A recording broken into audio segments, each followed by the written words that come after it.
Em uma Europa ocidental vivendo uma série de transformações sociais, políticas e econômicas, a burguesia já enriquecida precisava de reformas que dessem mais força ao comércio. Mas para isso era necessário um poder político centralizado. Nascem assim os Estados Nacionais.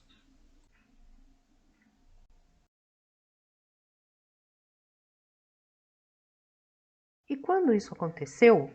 Em uma época em que o comércio se expandia, a burguesia acumulava riquezas e muitos dos antigos direitos que favoreciam os senhores feudais e a nobreza deixavam de valer. Nesse momento, a centralização do poder nas mãos do rei foi se tornando cada vez mais necessária. Mas que interesses estavam em jogo? O transporte de mercadorias entre as cidades obrigava os comerciantes a cruzar vários feudos, e cada um deles, que estava sob a autoridade de um senhor feudal, tinha suas próprias leis e taxas.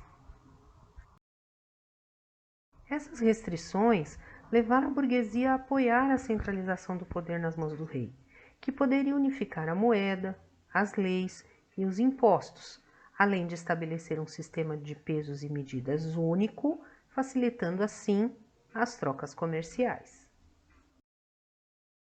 Por outro lado, nobres muito enfraquecidos pelas cruzadas e pelas fugas de servos para as cidades acabaram se aliando aos reis em troca de benefícios e privilégios.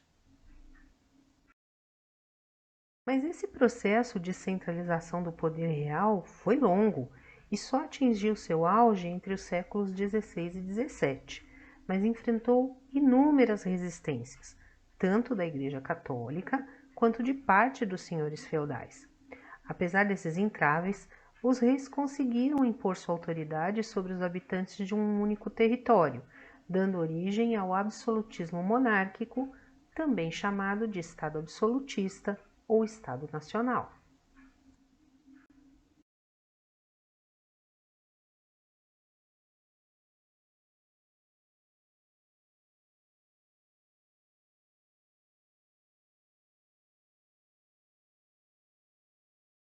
Definição de absolutismo: sistema político cujos governantes têm o poder absoluto, ou seja, sem restrições.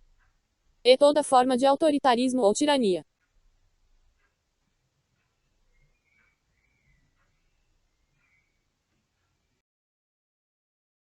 Mas como era justificado esse poder absoluto dos reis? Alguns pensadores da época defenderam o Estado absolutista como forma de ter uma sociedade forte e poderosa. E para isso, buscaram justificativas para esse poder absoluto. Três dos principais pensadores da época defenderam o absolutismo com os seguintes argumentos. Nicolau Maquiavel, por exemplo, afirmava que o rei precisava parecer virtuoso, não necessariamente ser, e aguardar o momento de agir.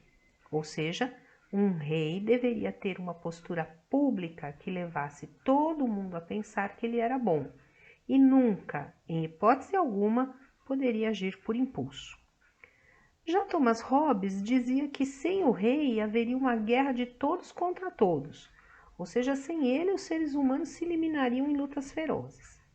E por fim, Jacques Bossuet afirmava o direito divino dos reis, ou seja, seu poder viria de Deus e não poderia ser questionado.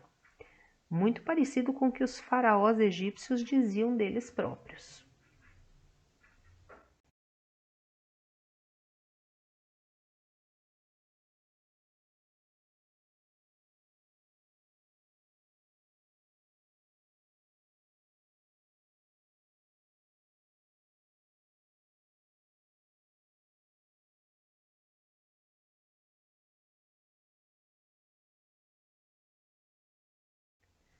Os Estados Nacionais, portanto, representavam um fortalecimento das monarquias, com apoio político da nobreza enfraquecida e financeiro da burguesia fortalecida, cada qual desses setores com interesses próprios no absolutismo monárquico.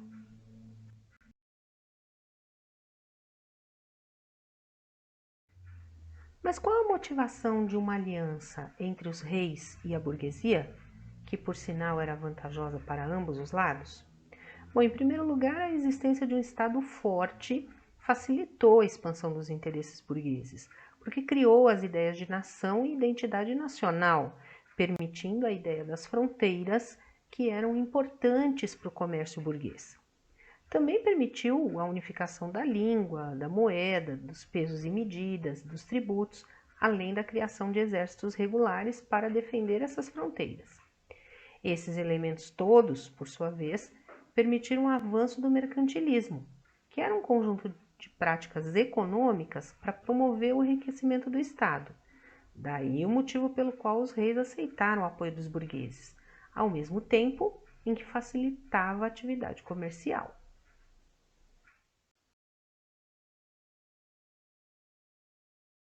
E já como gancho para o nosso próximo tema, é importante sabermos que dentre os estados nacionais, Portugal foi o primeiro a se formar, tendo sido unificado ainda no século XII, o que permitiu que o reino português, 3 séculos depois, fosse o primeiro a explorar terras que até então eram desconhecidas pelos europeus, num movimento que ficou conhecido como Grandes Navegações.